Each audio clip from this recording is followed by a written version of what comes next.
esto, digo, deja de ser un simple monólogo para convertirse en un biólogo.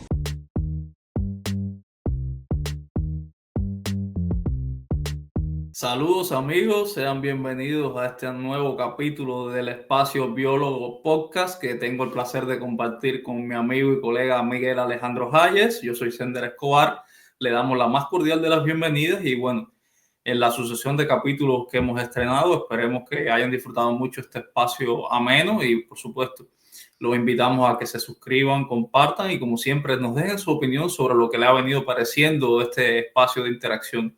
Miguel, ¿algo que quisieras comentar? Bueno, contento de estar aquí de nuevo otro fin de semana para repasar los desastres de la semana y alguna que otra buena noticia me imagino que tengamos, me dirás tú. Sí, por supuesto, siempre hay buenas noticias, malas noticias, un matiz noticioso, vamos a decirlo de esta manera, que se ha venido sucediendo en la última semana, que bueno, vamos a dar nuestra opinión y puntos de vista en la medida de lo sucesorio de estos acontecimientos, algunos polémicos y otros no tanto, pero que supongo que lleven ciertos análisis que queramos apuntar sobre ellos.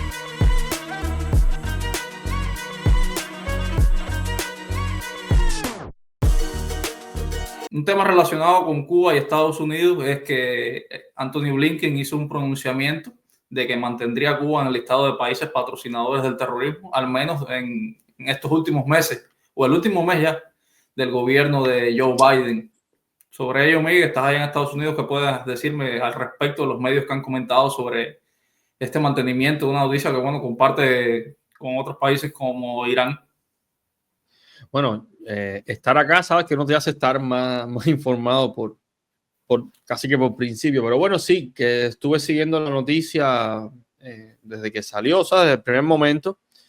Y me gustaría quizás poner un poco en contexto qué es lo que pasa, por qué, es decir, de dónde sale la declaración y fue una pregunta muy explícita en un tono yo diría que agresivo, pero que me pareció válido, sobre todo por la dinámica de la política. Fue un intercambio de palabras, por así resumirlo. Fue en otro contexto, un contexto mucho más formal, pero fue un intercambio, por así decirlo, con María Elvira Salazar, la cual fue contundente en términos de llevar a Blinken a responder sí o no, lo cual me pareció muy bueno por las implicaciones que a veces los políticos juegan, hacen sofismas, entretienen, marean la perdiz, como se dice también, y ella lo llevó al punto de responder sí o no, y en ese contexto él aclaró que no iba a haber un cambio de política de Estados Unidos a Cuba respecto a esta famosa lista. ¿Y por qué la pregunta? Primero porque en Estados Unidos los últimos años, cuando digo años, digo décadas, han sido sobre todo, dando margen siempre a la duda o al error y a la excepción, han sido administraciones demócratas las que han tenido proyecciones, no voy a decir favorables al régimen, sino que en cierta medida alivian las tensiones y son presentadas también como una forma de debilitar el sistema político y económico cubano. Y también porque en los momentos de salida de las administraciones de los Estados Unidos, cuando ocurren las grandes cosas de última hora, por ejemplo, el acercamiento de Obama con Raúl Castro ocurrió ya en el momento de retirada de Obama, la salida de las tropas de Medio Oriente, de la mayor parte de las tropas que tenía Estados Unidos en Medio Oriente. Es decir, que en esas retiradas cuando hacen estas cositas, por así decirlo, que pueden ser un poco alocadas y al menos para la comunidad cubana era, me imagino que ya no lo sea, un temor por la, digamos, estrategia dominante, el hecho de que sacaran a Cuba de la lista de países patrocinadores del terrorismo. Y este es el contexto, ¿no? Ahora viene la parte importante, que es esa lista, qué implicaciones tiene y sobre todo qué funcionalidad. Por ahí te voy a ceder la palabra para no extenderme hoy y después regreso. Supongo que la principal implicación de este mantenimiento, que ha habido cero cambio de políticas a lo interno en Cuba y si nos remontamos a lo histórico, desde Cuba se entrenaron sobre todo guerrillas que infiltraron las democracias del continente americano. Es conocido también de que Cuba acogió a militantes de la ETA, del IRA, que son movimientos internacionales reconocidos como terroristas, lo cual viene al traste con este sostenimiento de mantenerse una lista que, bueno, ahora te dije que compartía escaño con Irán, Corea del Norte, que, bueno, son regímenes autoritarios, lo cual tiene una implicación internacional de no tener acceso a los grandes créditos, a préstamos, que ya sabemos cuál es la situación crediticia y financiera de Cuba. Y por supuesto, en este panorama internacional, cuando estás en una lista de países patrocinadores del terrorismo, te restringes mucho más el acceso al mercado global, pero no es de gratis que esté ahí el régimen cubano en esta lista, más allá de que con bombo y platillo anuncian a los cuatro vientos que es inmerecido mantenerse en esta ominiosa lista, porque así lo es. Para mí es una vergüenza como cubano que mi país esté en una lista que ensombrece también un poco el lugar de procedencia, pero debemos recordar cuál es la causa justificante de eso. Y ahora, dando el traste un poco más, hace unos meses que ahora se volvió a retomar la noticia, se conoció sobre unas bases chinas en Cuba, en Bejucal, en La Habana y en Santiago. Entonces, te haces una vez la pregunta, ¿por qué Cuba está en esta lista de países patrocinadores del terrorismo? Aquí tienes la evidencia, que no es infundada, que salió hace unos días una representante en mi regla a decir que es una mentira nueva. Y bueno, entonces las fotos de satélite están ahí, que este informe lo dio un tanque pensante que es asesor de diferentes gobiernos de los Estados Unidos. Entonces te das cuenta que no, ni es infundada, ni es un relato de ciencia ficción conspiranoico, lo cual te da una medida de la contundencia que significa estar en esta lista. ¿Y por qué? Porque te das cuenta que es una amenaza a la seguridad nacional, no solo de los Estados Unidos, sino de la región, que China representa un adversario político para Estados Unidos, más allá de los puntos de vista diplomáticos que se deben mantener, y que en una isla que está a 90 millas de Estados Unidos, por la connotación geográfica, geopolítica que esto significa, es un acto declarado de espionaje, que todos los países del mundo, en mayor o menor medida de sus intereses, cometen estos operativos de inteligencia, pero teniendo en cuenta quién es China y lo que representa, o sea, de facto, el poder y la influencia política de China en el continente, en Europa, esto dispara las alarmas. Sí, voy a seguir la idea de la lista, porque creo que es lo sustancioso. Es cierto que para cierta comunidad, de manera dominante, ¿no? La comunidad cubana en el exterior, que en su inmensa mayoría, me atrevo a decirlo así ya categórico, es opuesta al gobierno, al régimen cubano. Creo que no me equivoco al decir eso. Pero también hay gente que está en Cuba y que tiene un enfoque, digamos, crítico, pero no diametralmente opuesto. Y quizás es para ellos, ¿no? Para lo que habría que argumentar, sobre todo el porqué de esta lista.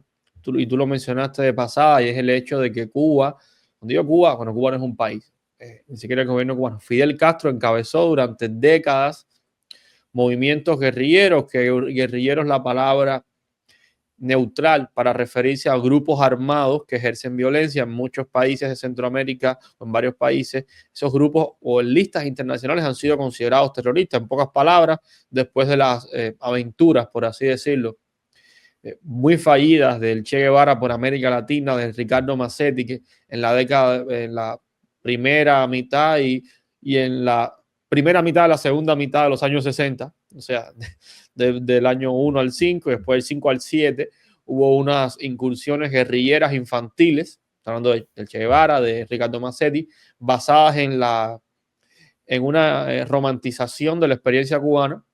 Pero después en la década, ya en la finales de los 60, principios de los 70, ya entró la etapa seria, donde ya no eran, resumidas cuentas, 4 locos jugando la guerrilla, sino un órgano de inteligencia cubano bien organizado, con presupuesto, el famoso Departamento de América y todos estos mecanismos, sí dirigieron y organizaron un grupo significativo de incursiones armadas en toda América Latina y armaron grupos guerrilleros. Eso no es un secreto. De hecho, muchos grupos de esos lo decían abiertamente, inspirados en la Revolución Cubana. Eso es una realidad. Así que la lista tiene un papel, y esos grupos hay que recordar, más allá de toda la dicotomía maniquea de la izquierda buena, derecha mala, o derecha mala, izquierda buena, fueron grupos violentos. No eran los únicos, pero también fueron parte de esa violencia, porque había grupos paramilitares en Colombia que también eran violentos. Estaban los narcos, por ejemplo. O sea, no es que hay un bueno y un malo, pero esos grupos también en muchos casos eran parte de los malos, y además nos han dejado la dictadura de Nicaragua, por ejemplo.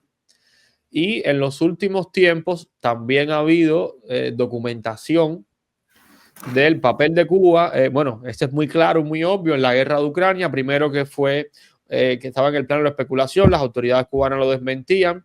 después que supuestamente llevaron a juicio a la persona responsable, pero sí habiendo tropas cubanas. Está todo el tema de la penetración de la inteligencia cubana en los países de América Latina, que ha sido demostrado, el caso de Venezuela, el caso de Bolivia en la época de Evo. Recientemente hubo un escándalo en Argentina, pero sobre todo Cuba ha sido responsable de armar militarmente en una época e ideológicamente en los últimos años a grupos terroristas, incluyendo Hamas. O sea que la lista como tal sí tiene, o sea, tiene sustancia, tiene sentido, no es un hecho ideológico, sobre todo porque es una violencia, quizás este es el matiz, el menos ético, pero para mí la realidad que tú lo comentabas es que, en fin, en última instancia, espionaje, armar a grupos militares violentos, algo que pueden hacer varios países, pero el caso de Cuba, que casualmente siempre se junta con, nada casual, por cierto, con los países más violentos, no los más violentos, perdón, con los países que tienen un modelo no democrático, un modelo autoritario, un modelo que termina por generar esquemas de corrupción a gran escala, estados corruptos, China, el caso de Rusia. Así que por ahí hay sustancia. Y lo que estabas mencionando de los satélites, pues a mí me llama la atención y me alegro que hayan aparecido. Y voy a ir a lo anecdótico primero. Y es el caso de cuando la pandemia, un día de la pandemia, que yo estaba muy aburrido, como mucha gente en la pandemia, y quise ir al jardín botánico de La Habana. Me disculpan la gente que vive por ahí. Para mí todo alejado de mi casa era boyero, por decir algo. No sé, ahora de pronto si es Artemisa, Alquiza, Calabazar, lo que estaba al lado. Y bueno, el zoológico, el jardín botánico, casi que el zoológico de las plantas estaba cerrado. Y me puse a dar vueltas por ahí. Y terminé en un lugar que tenía carteles, y esto no es una novela, no es una película, esto pasó, mi experiencia.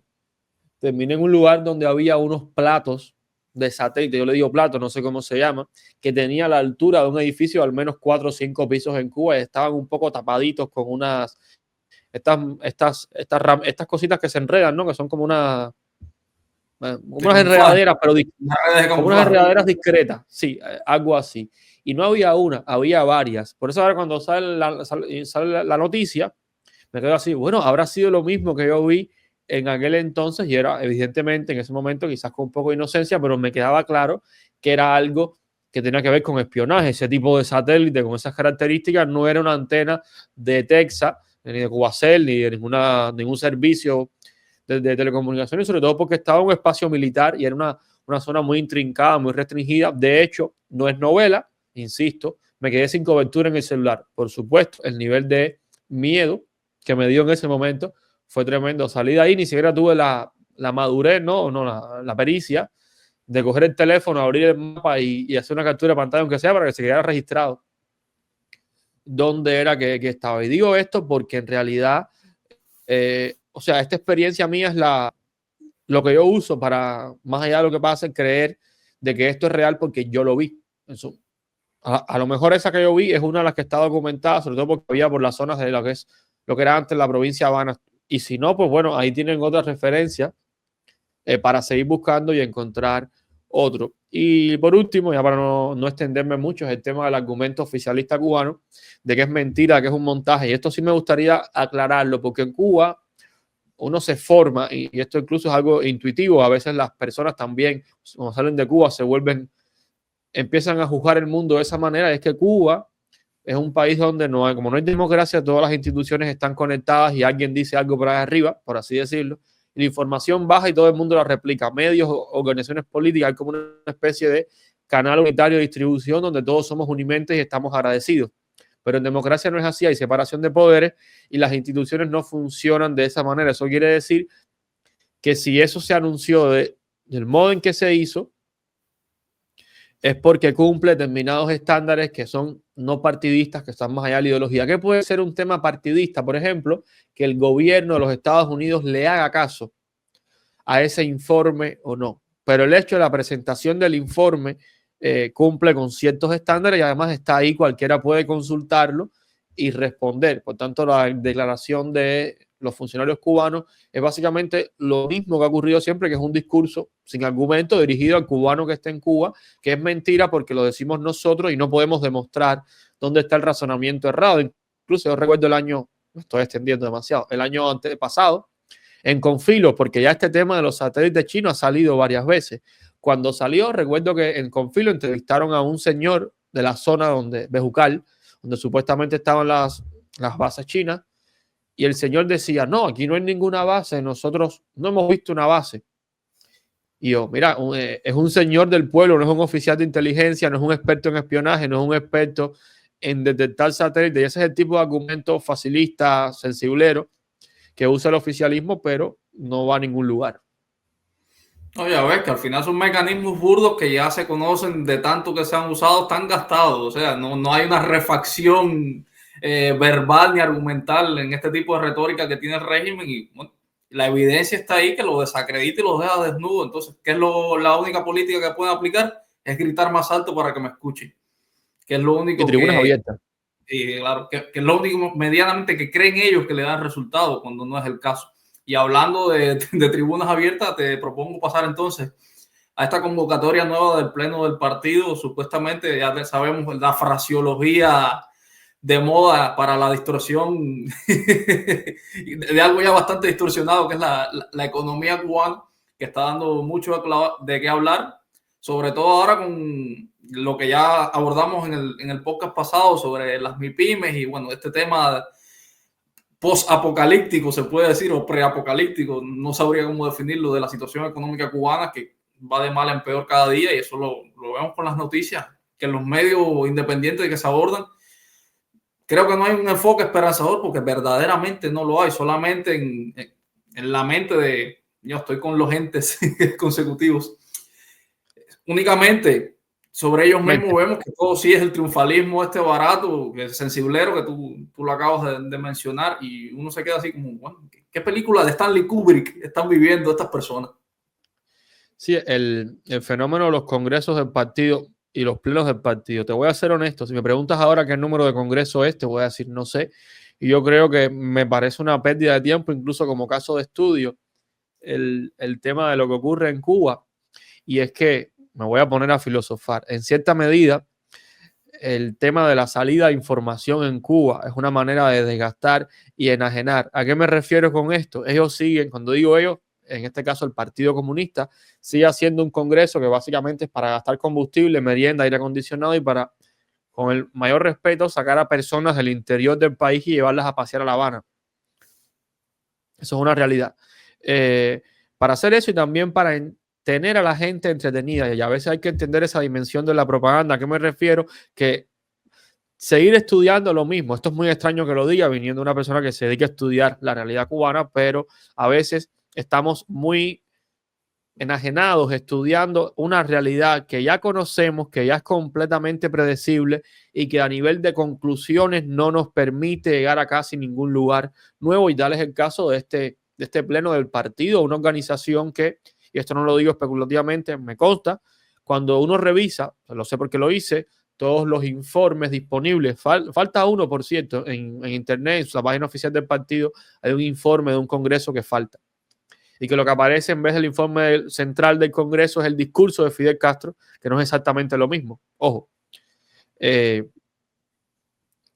el tema de la fraseología que usan los congresos. Cuando uno hace una nube de ideas de las palabras que se usan, lo que sale es revolución, ideología, socialismo, antiimperialismo, pero no se hablan los problemas reales y quizás no valga la pena extenderse mucho en este espacio, pero me gustaría aclarar, menos como yo lo he visto y como me he dedicado a comprobar, que los congresos del partido no se deciden los grandes acontecimientos de la realidad cubana. Cuando uno repasa los últimos 30 años, va a ver, por ejemplo, que con la excepción de lo que ocurrió en el 2011, que previamente hubo un congreso del partido, que fue la risible apertura al sector privado de bares y cafeterías privadas sin licencia, o sea, la empresa privada sin licencia para ser empresa privada, que fue lo que apareció en el año 2011.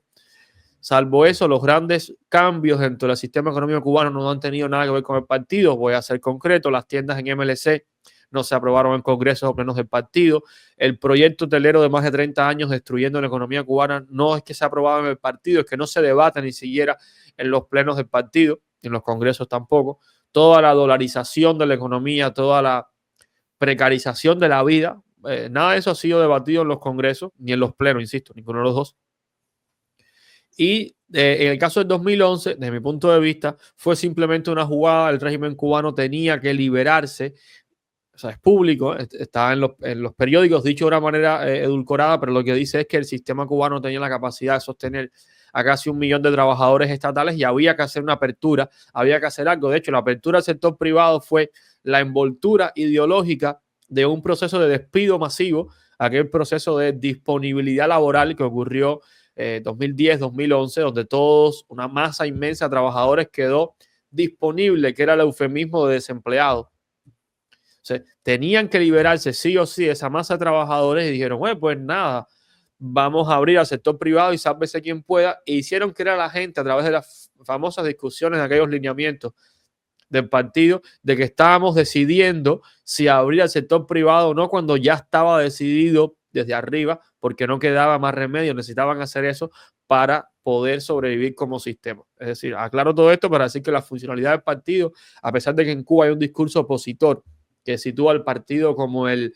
ente pensante de todo el proyecto, en la práctica, la institución, como funciona, es una mera figura decorativa a nivel de discurso político, a nivel de propaganda.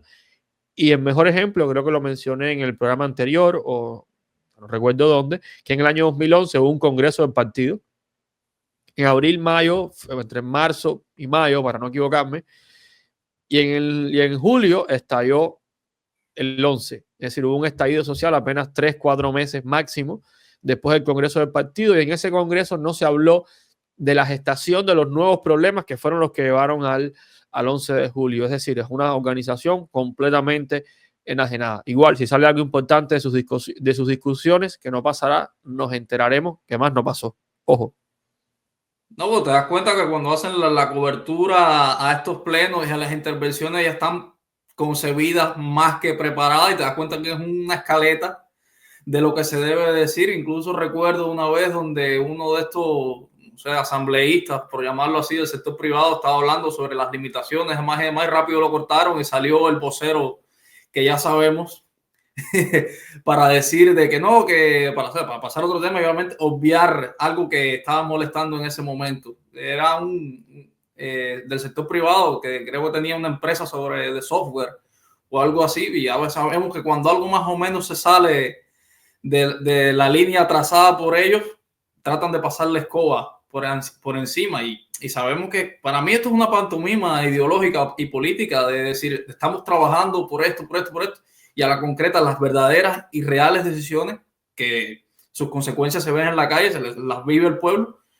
Eso no se debate ahí.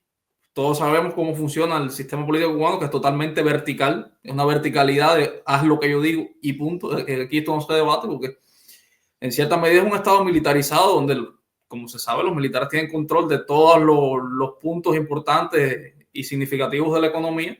Y por supuesto que las medidas que se tomen nunca van a ir en detrimento de ellos.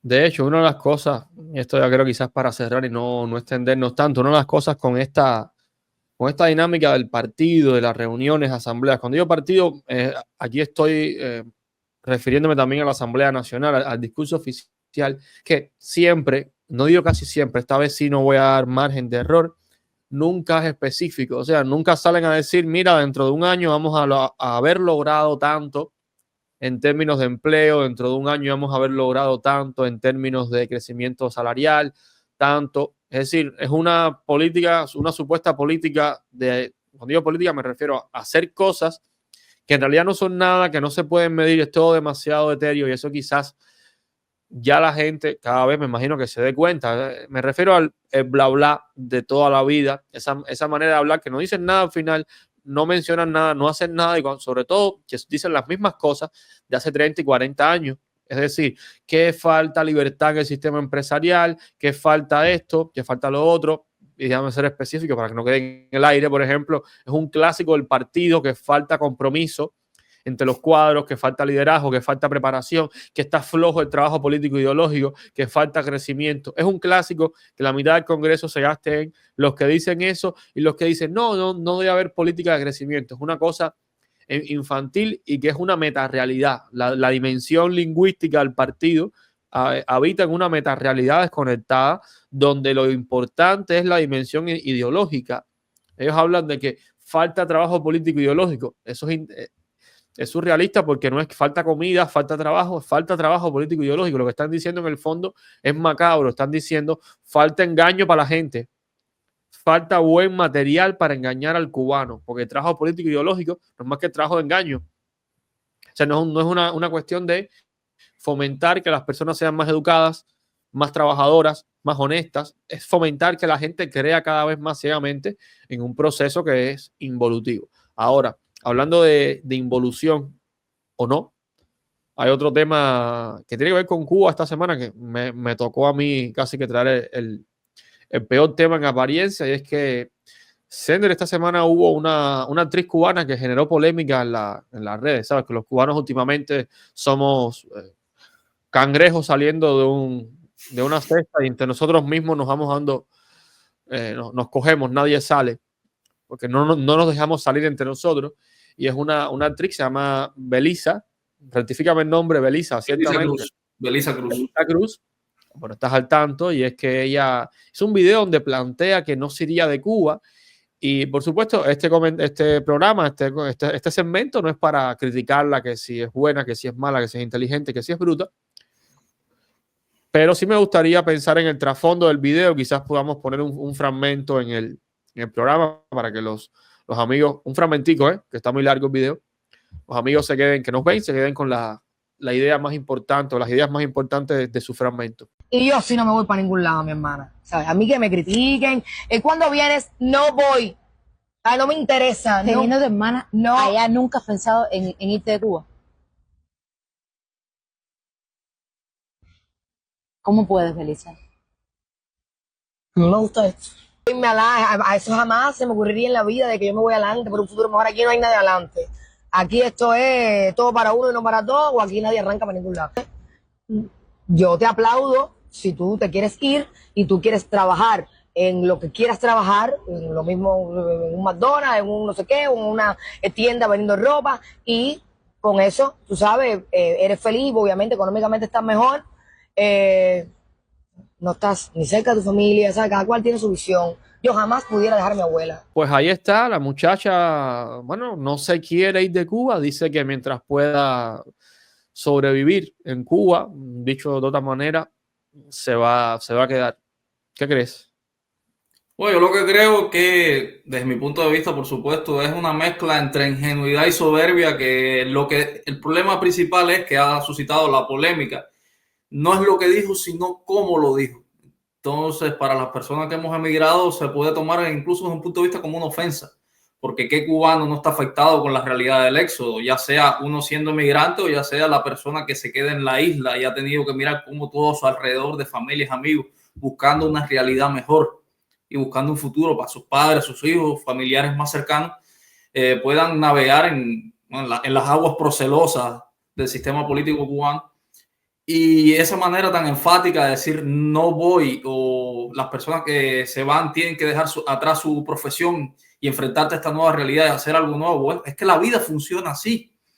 Tú no puedes asumir de cal y canto cerrar una posibilidad. Ojo, está totalmente en su derecho de decir me mantengo en Cuba por esto. Tus argumentos son totalmente válidos, pero lo que molesta un poco es la manera en que lo dice, porque es una cierta soberbia a la hora de hablar, que por supuesto quien no tenga un grado de tolerancia se va a molestar bastante. A mí en lo particular comento sobre esto para analizar el fenómeno, porque ya varios influencers han video reaccionado a este fragmento del podcast que se hizo viral, y ya vemos como siempre van a existir facciones que se pliegan a este discurso, otros que les da soberanamente igual, u otros que se oponen totalmente.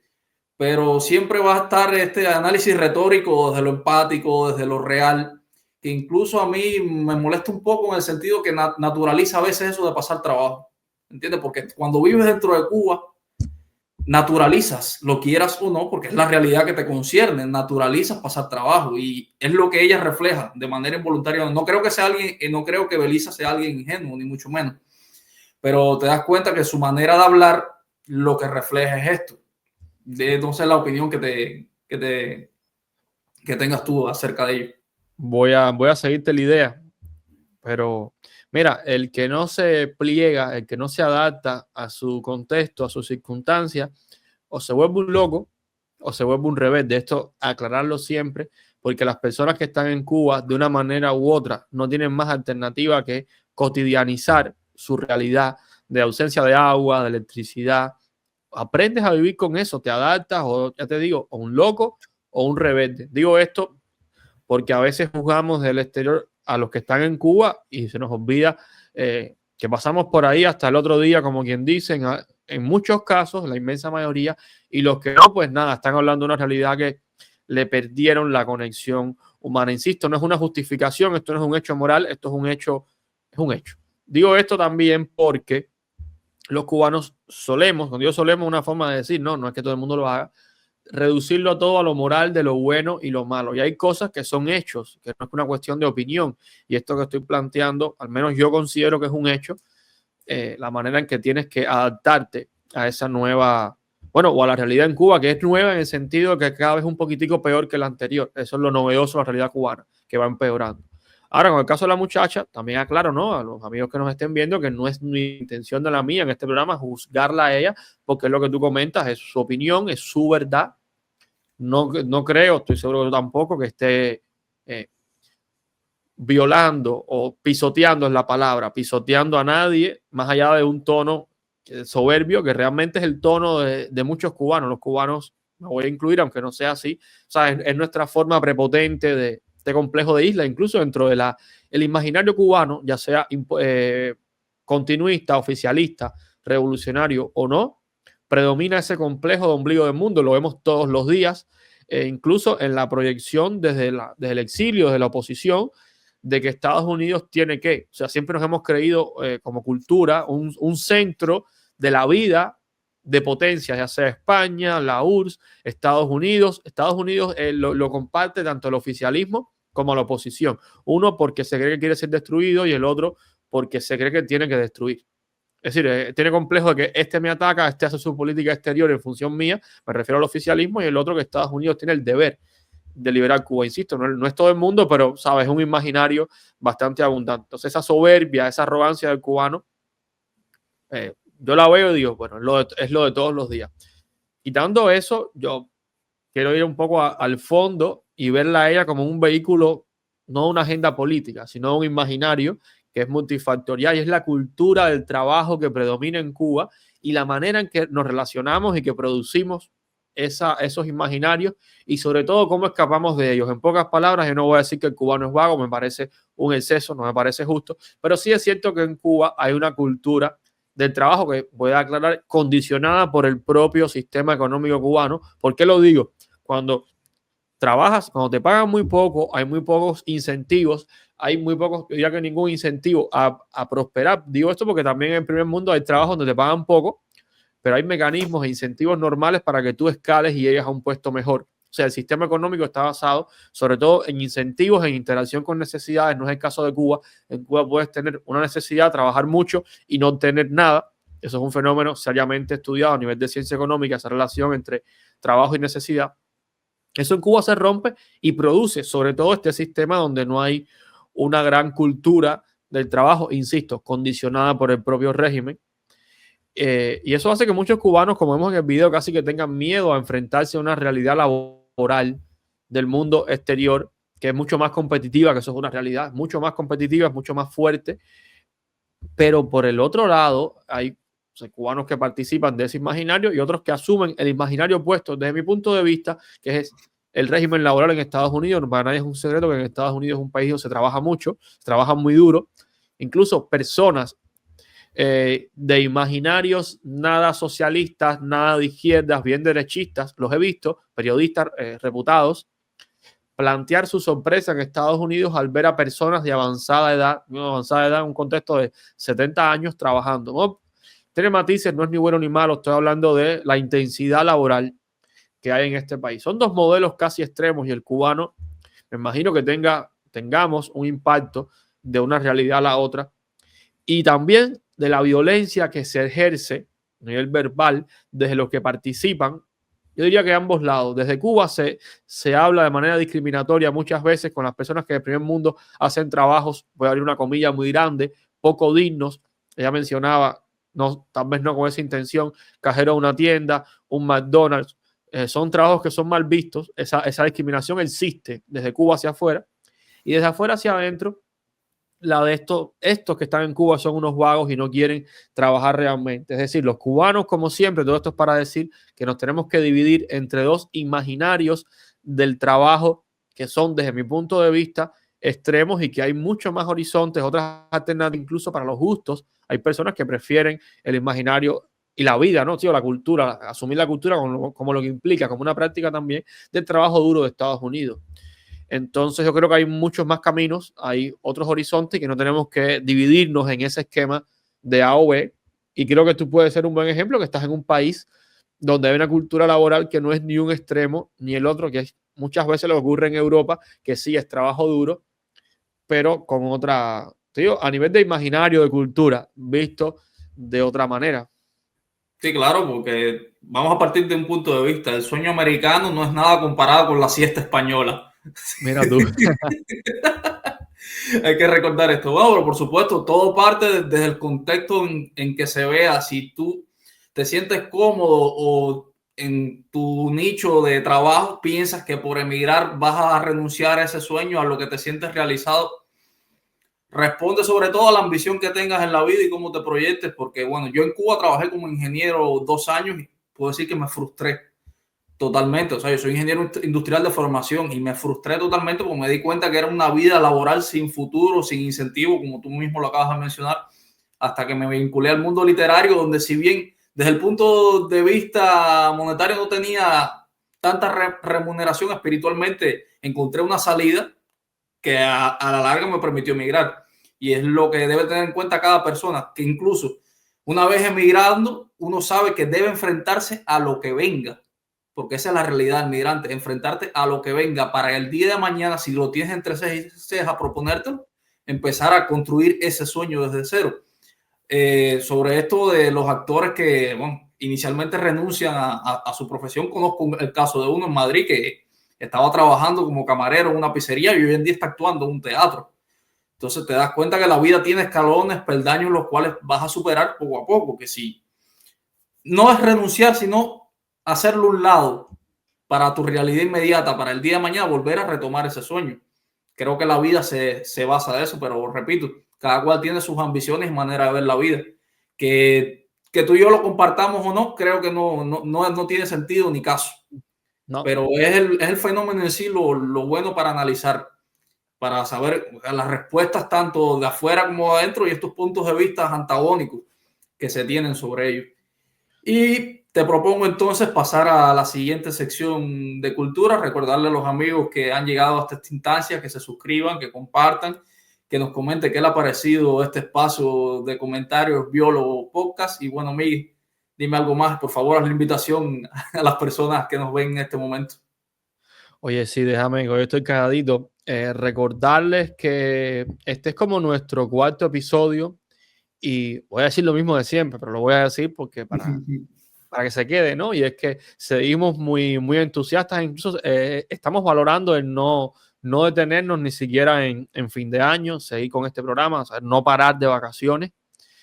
Y bueno, seguir creciendo, por favor. Yo pediría que si les gusta, que lo compartan con sus amigos.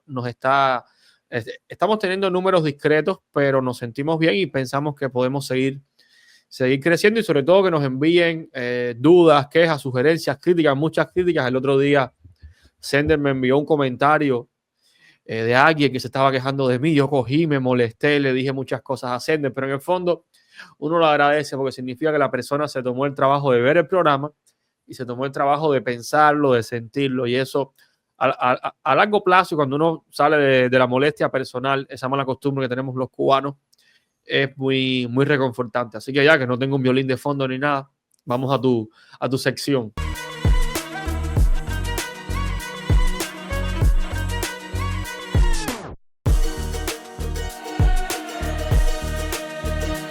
Pues estamos de vuelta y esta semana, bueno, creo que fue esta semana después de tanto anunciarlo, de uno activar las notificaciones, de estar acá, mi querido Sender, hablando de eso. Ya salió la serie de 100 años de soledad.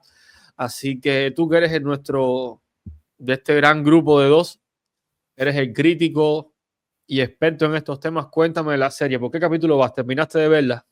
No, bueno, actualmente voy por el capítulo 7. Lo primero que te quiero decir es que cuando lo mismo para ver una serie, una película, un libro, yo parto sin expectativas. Claro, estamos hablando de 100 años de soledad, el libro de García Márquez, que el autor colombiano en vida siempre se negó o rechazó proyectos de llevarlo a la pantalla.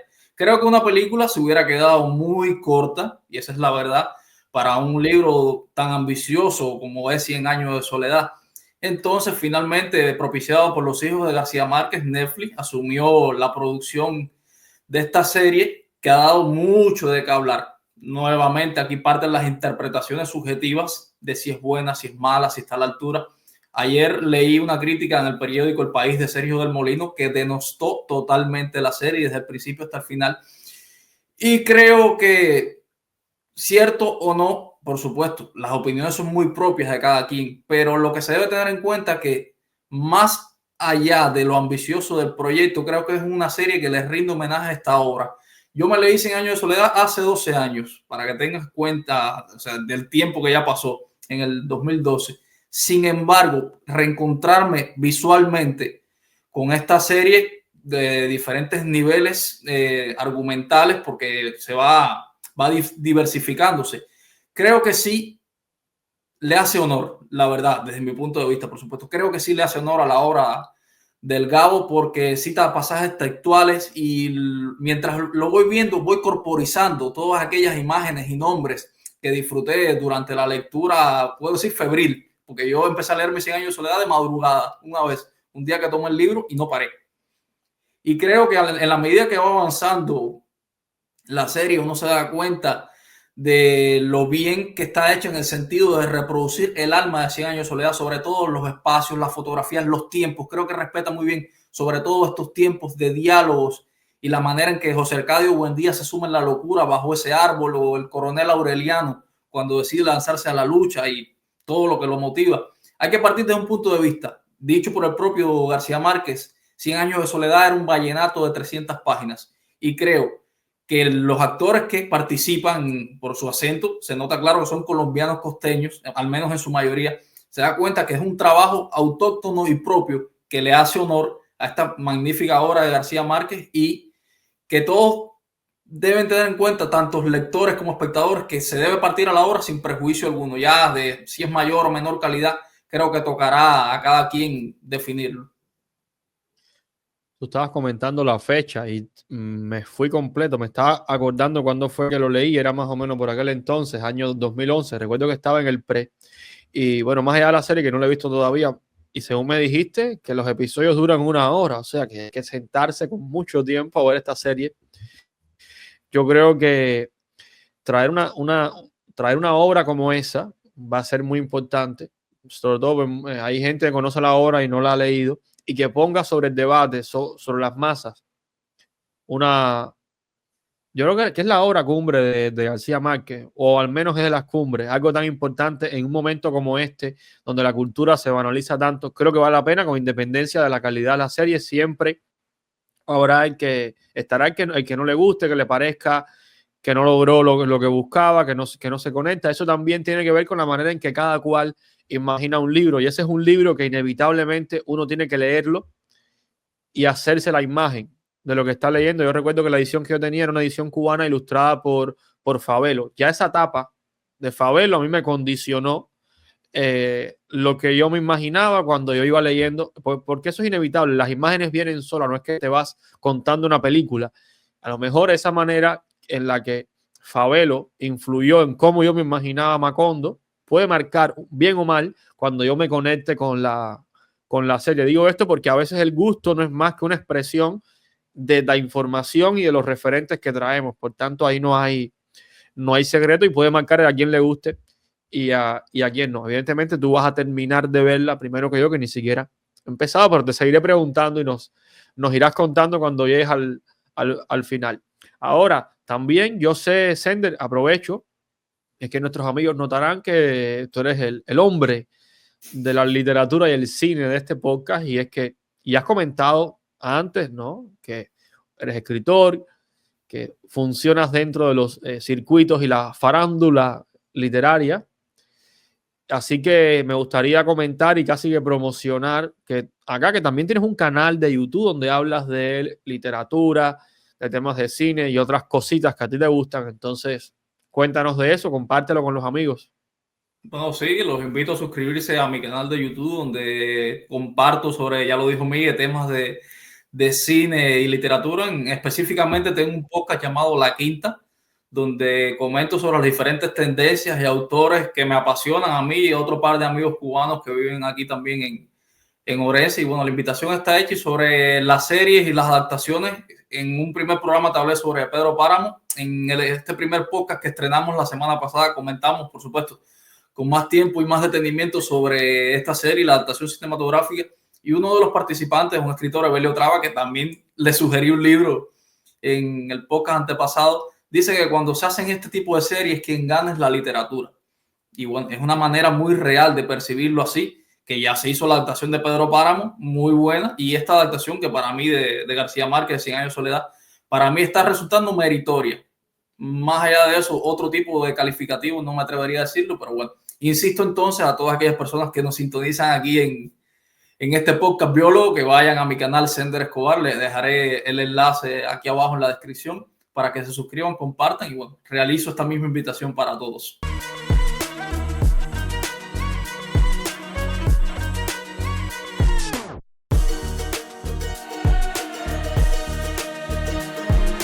Pues estamos de vuelta, amigos, y bueno, después de este momento literario, cinematográfico que nos hacía falta, regresamos con los temas, las noticias, los desastres que ocurren en el mundo, y creo que la palabra correcta es desastre, porque la semana pasada, esta que transcurrió, no la anterior, se dio un suceso en Nueva York de relevancia, y es que asesinaron o mataron un joven llamado Luigi. Asesinó, mató a un, supuestamente, digo supuestamente porque es importante en los medios, en democracia, dejarlo hasta que no sea declarado culpable, a pesar de toda la evidencia, es un supuesto.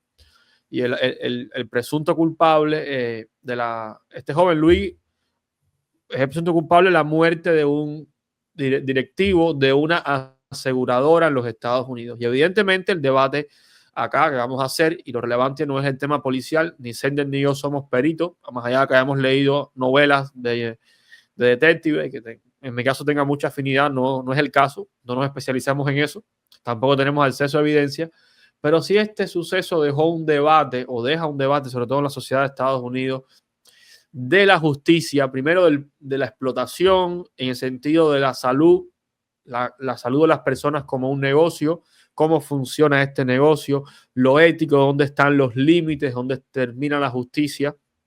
Me gustaría que estuviéramos conversando en esta sección inicialmente sobre esto. ¿Qué crees, Sender? Bueno, primero es lo preocupante en el mero hecho de que alguien se tome la justicia por la mano, más allá de una preocupación como tal, como es la salud de las personas. Luigi Mangione era alguien que procede de una familia rica. Te das cuenta que no hubo aquí ningún tipo de afectación económica, digámoslo aquí, sino más bien una cuestión de salud propia y mental en este caso. En otros canales de YouTube que han cubierto más pormenorizadamente este hecho, nos damos cuenta cuál era el perfil psíquico y las motivaciones que impulsó a este muchacho de 26 años, talentoso, porque proviene no solamente de una familia rica, sino de una formación de informática, que tiene incluso una maestría. Te das cuenta que por un accidente que sufrió en Hawái surfeando, que tuvo implicaciones en su columna vertebral, parece que la aseguradora cual estaba pagando hizo un pésimo trabajo, lo cual lo motivó a cometer este delito, que me hace hacerle una analogía con Mark David Chapman, el asesino de John Lennon, por dos cosas: porque vivía en Hawái y ultimó a este CEO de United Healthcare, si no me equivoco, ¿no?, llamado sí, Brian Thompson, en Nueva York. Brian Thompson, curiosamente, como uno de los nombres de los Rolling Stones. Tú ves, o sea, que hay una serie de sinergias aquí histórico-musicales. O sea, Mark David Chapman vivía en Hawái y viajó hasta Nueva York para matar a John Lennon. Este muchacho hizo prácticamente lo mismo. Viaja de Hawái para ultimar a este corporativo. Y aquí entonces la opinión pública se ha dividido entre, sobre todo las personas afectadas, que se sienten defraudadas por aseguradoras en las cuales ponen sus ahorros, que pagan para el día llegado, o sea, tengan una respuesta acorde a ese dinero que ellos deciden invertir. Y entonces nos damos cuenta que si bien estos sistemas de salud, que son un negocio, devela cierta capa oscura o cierto rostro tenebroso de que lo único que importa es el dinero y lo que pase contigo ya no es mi problema, más allá de lo básico que te voy a cubrir como aseguradora. Pero lo que no se puede perder es la perspectiva de lo que significa algo esto, porque está bien, ultimaste a esta persona, pero se resolvió algo más allá de lo mediático. Te das cuenta que no, porque este negocio va a continuar existiendo y ahora lo que va a hacer es, va a hacer un llamado, incluso creo de reforzamiento a la seguridad corporativa, porque creo que fue esta semana también otro CEO de otra aseguradora, no fue tan fatal, pero le dieron con un pastel en la cara. Ah, bueno. O sea, este salió en coche, podemos decirlo así, pero te das cuenta de que los niveles de violencia pueden irse escalando poco a poco y creo que esto lamentablemente es un culebrón que va a dar de qué hablar. Sí, aquí hay, yo creo, bueno, hay varios, ¿no? Hay varios puntos, pero me voy a referir a tres que me parecen interesantes, ¿no? Y el primero, o interesantes no, necesario, y que ya los has ido bordeando, es el tema de primero la justicia.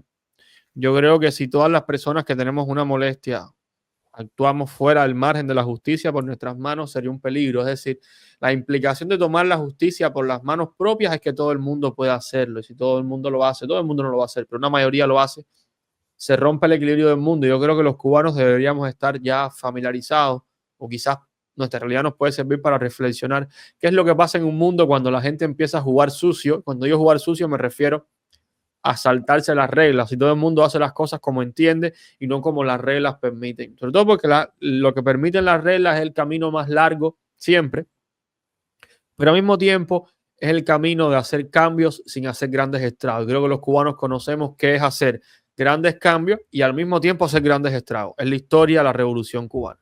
Y eso es lo primero importante, más allá de la molestia. ¿Por qué digo la molestia? Porque yo entiendo perfectamente que una persona en Estados Unidos tenga molestia con el sistema de salud, y es que está diseñado como un negocio, pero al mismo tiempo Estados Unidos es un país democrático con instituciones, mecanismos, trabas como todo, pero hay espacio para hacer. Yo creo que el camino largo, el camino concienzudo, el camino de no el impulso del momento, sino un proyecto real, un compromiso, más allá, no digo que él no tenga compromiso desde su óptica, sino algo, digamos, más práctico, más estratégico, es emprender un camino de concientización social.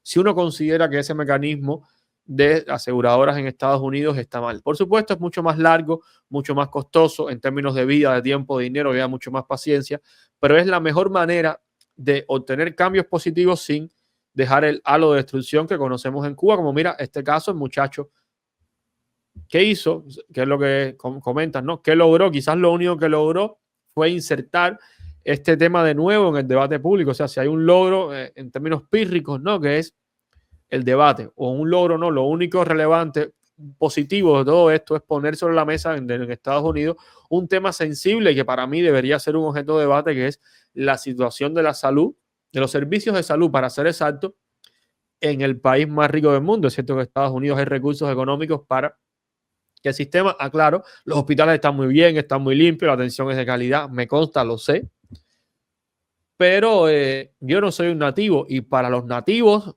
no mi opinión, ¿no? Los nativos acá, los ciudadanos americanos, consideran que el sistema es deficiente. Quizás eso puede ser lo poco positivo que puede haber, que es el debate, más allá de lo otro, ¿no? Lo otro es negativo, el terrible final del CEO y bueno, la condena de Luigi, ¿no? Que tiene que pagar ahora por este crimen que cometió. En fin, es un tema polémico, pero como siempre tratamos de buscar cuáles son las aristas que están de fondo, el tema de la salud, el tema de la justicia, el tema de la concientización, y espero que al menos en la sociedad norteamericana el debate que se está generando no se banalice, no se generen fanatismos a un extremo o el otro, no se revierta en más polarización en términos de izquierda-derecha, progre, no progre, que en mi opinión es muy difícil colar ese esquema dentro de esta situación, pero todo es posible, y que sirva para que quizás se avance un poco en perfeccionar. Cuando hablo de perfeccionar, lo hago a conciencia porque no es lo mismo un sistema de salud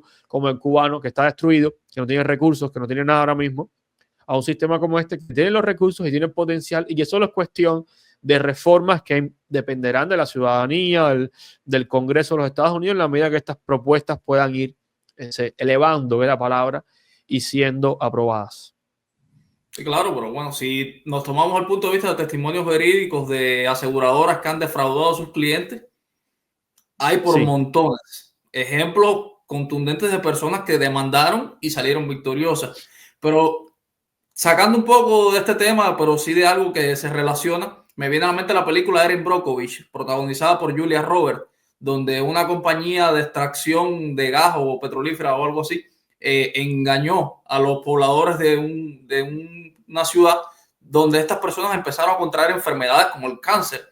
Y Erin Brockovich, a través de un tiempo dilatado, tomó los testimonios y demandó a esta empresa y tuvieron que hacer indemnizaciones millonarias.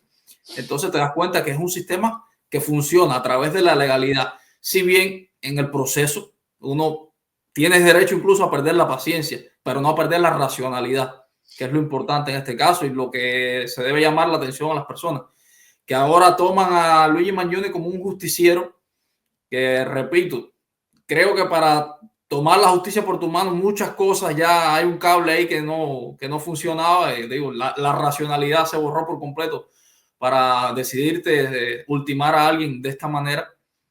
Pero hay que tener bastante en cuenta esto de que cuando las instituciones funcionan, siempre se puede llegar a una solución, que es lo más importante. Por supuesto, desde la comodidad uno lo expresa así, pero testimonios hay de que funciona y que se puede llegar a buenos términos cuando alguien ha actuado de mala fe o te ha defraudado. En este caso de corporaciones millonarias, como son las aseguradoras médicas. Claro, no es por hacer apología, pero o sea, los cubanos que estamos adaptados a que nada funcione, tiene imperfecciones, pero es mucho mejor que nada. Incluso hay que recordar que al presidente Obama, en pleno ejercicio, le pusieron una demanda por el acercamiento con Cuba. O sea, donde hay el nivel de justicia que se puede, en pleno ejercicio, poner una demanda al presidente. En Cuba intenta poner una demanda al presidente. Lamento hacer este tipo de analogía, no busco idealizar el sistema de Estados Unidos, pero sí dejar claro que hay mecanismos difíciles, puedes ganar, puedes perder, pero hay algo con que hay una institucionalidad, hay personas educadas, criadas y formadas en el respeto a la institucionalidad y eso es algo que hay que tener en cuenta. Insisto, la violencia, desgraciadamente, genera siglos de violencia y no es una divagación pacifista, es que es la pura realidad porque la víctima de la violencia va a querer vengarse de ti en algún momento. No es nada metafísico, es la pura realidad. Y bueno, pasando a noticias buenas.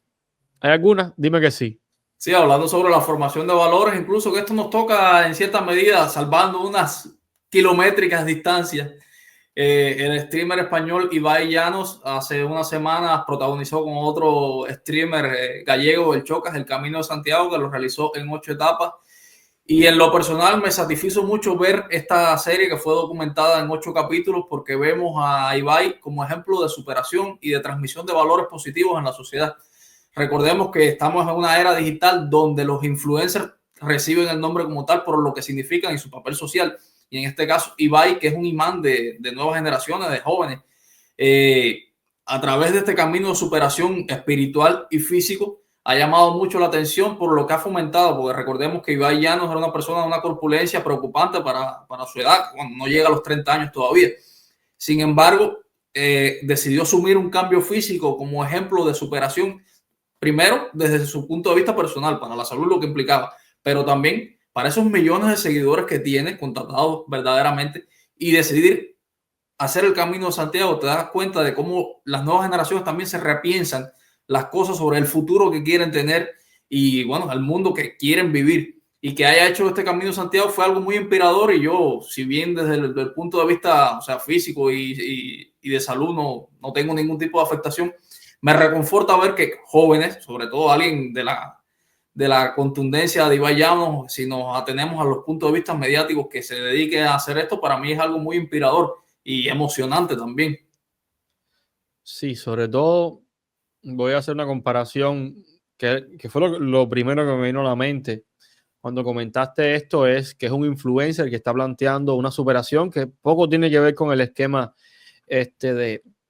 yo diría estafa, me voy a atrever a decir estafa, que practica el famoso yado. Es decir, yo lo que veo es un contraste acá, una persona que hay que pagarle para que te maltrate, te estafe, te deje en el aire, literalmente. Hay muchos testimonios de seguidores de yados que han perdido su casa, su familia, por reunir el dinero para pagarle a yados su, comilla, servicio.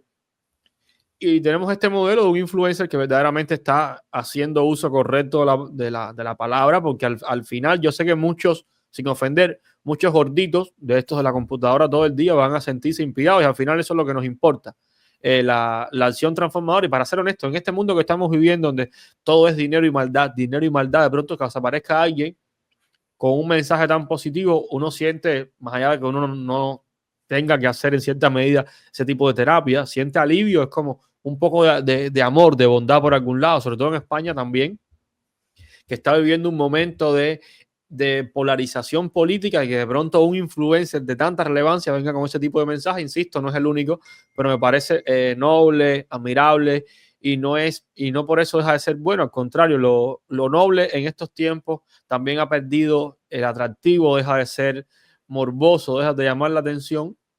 Por eso tiene mucho más valor, porque escogió un contenido para ayudar. A veces se escoge el daño o la banalización, y en este caso hizo algo bueno. Así que creo que se merece todo el reconocimiento, el justo, es decir, es de la inspiración para los demás. Tampoco es que hay que darle 25 medallas, 2 diplomas, pero reconocer que eso rompe con la inercia de la comunicación en estos tiempos de alteración e histeria. Por supuesto, y alguien como Ibai que se dedica a hacer esto de tanto tiempo y recursos, que pudiera estar haciendo otra cosa, incluso más rentable monetariamente hablando. Que lo haga es verdaderamente inspirador, que incluso los testimonios que iban contando sus acompañantes, uno de sus entrenadores físicos dice que una madre le escribió, y si ahora mis hijos salen a caminar para ver quién camina más por más tiempo, y cosas así, tú te das cuenta que es una influencia benévola en la sociedad que hoy se guía. Por supuesto que los hijos se parecen más a su tiempo que a sus padres, que estos tienen a influencers como Ibai Llanos o como el Chocas, como Jordi Wild, que los tienen, por supuesto, en la cúspide de lo que quieren llegar a ser. Y no es menos cierto. Y esta transmisión de valores positivos reconforta mucho, porque tú y yo venimos de otra época, de casi semi-analógica, lo podemos decir. Estamos insertando en este mundo del cual, bueno, transmitimos conocimientos, experiencias, historias, y alguien de la contundencia mediática como Ibai Llanos, que realiza el Camino de Santiago, ultra mega conocido por el cambio espiritual que se gesta en los peregrinos, es algo, la verdad, muy a tener en cuenta. Y yo estaba jocosamente conversando con un amigo diciéndole que el día que viniera a España tenemos que hacer junto el Camino de Santiago, porque ya Ibai nos dio adelante. Si Ibai puede, muchos podemos, dirá mucha gente, y al final él sabe que está sirviendo para que la gente diga, si él puede, los demás también. Exacto. Entonces, Sender, ¿qué nos queda? ¿Qué más tenemos para hoy? ¿Hay más noticias? ¿Se acabaron? Tú que siempre las transmisiones, así que hoy nos salimos del esquema de lo dilatado y lo hacemos un poco más comprimido para el disfrute de todos ustedes, espectadores que han llegado a este momento con nosotros. Espero que hayan disfrutado. No olviden suscribirse, compartir, comentar en este espacio Biólogo Podcast. Miguel, te cedo las postrimerías del programa. Bueno, a mí me gustaría decir que nosotros escogemos los temas en función de, evidentemente, nuestra agenda, lo que nos gusta, lo que nos marca durante la semana, pero también aceptamos que nos envíen temas si alguien quiere en los comentarios, o sobre todo en el canal de YouTube, ¿no? Que es hasta ahora nuestro principal mecanismo de difusión. No hemos utilizado todavía la página de Facebook. Nos pueden dejar ahí, sugerir temas durante la semana. En cualquier episodio nosotros leemos todos los comentarios siempre, porque recuerden que muy pronto, ya para el próximo año, Sender, estoy seguro que estás de acuerdo ya, para el próximo año comenzaremos a hacer estos programas en vivo. Va a ser todo un problema, porque tenemos una diferencia horaria tremenda, también por los temas de la disponibilidad de tiempo. No siempre podemos el viernes, no siempre podemos el sábado. Esta semana lo estamos haciendo un domingo, pero estableceremos ahí un equilibrio, y ya eso se está anunciando desde ahora, porque ya el mes está llegando a la mitad, para que se preparen en sentido que nos ayuden, ¿no? a realizar el programa. Yo creo que esto... ¿Sí? Dime. Antes de despedirme, te propongo un reto rapidito. Cuéntame. Un reto matemático de calendario. Le aclaro a los amigos que habíamos preacordado hacer esto durante el programa, después se quedó fuera, y un poco ponerlos en contexto. Te hemos estado comentando de que en un programa me equivoqué con una cifra, cosa que pasará mucho, lo reconozco, y yo le había comentado a Sender que yo había aprendido, y aprovecho para hacer la publicidad. Nosotros los cubanos tenemos a un compatriota, se llama Yunier Viera, que tiene el récord Guinness, evidentemente eso es mundial, en el cálculo de fechas de calendario. Eso que acaba de hacer Sender, le dices una fecha de cualquier día entre el año 1600 y 2100, cualquier fecha, y te dice si cayó lunes, martes, o sea, te dice el día de la semana. Y es bueno, Junior Viera es amigo mío hace... me quedé, ve los números, no, me quedé contando. Yo creo que yo tenía, creo que 9, 10 años, hace 20 años ya lo conozco. Y bueno, aprendí de él un poco esto, nunca con el nivel de él, ni en broma, ni siquiera lo he practicado, pero me quedé con la metodología. Así que dime rápido, pero pregúntame, un día de este año cualquiera. 16 de junio. 16 de junio, espérate, cayó domingo. Y por último, 18 de octubre. 18 de octubre, viernes. Bueno, ya con esto cerramos. Lo dije bien. Bueno, espérate, que no me rectificaste, lo dije bien. No lo sé, lo que te iba a decir ahora a las personas mira, que llegan es que nos corrijan en los comentarios. A mí no, a mí, si se equivocó o no, o se acertó a las preguntas que le hice. Qué emoción, calculando rápido. Pues bueno, ya saben, gracias por llegar al final. Suscríbanse, compartan, siempre coméntenos, lo agradecemos mucho. Nos vemos pronto, un fuerte abrazo.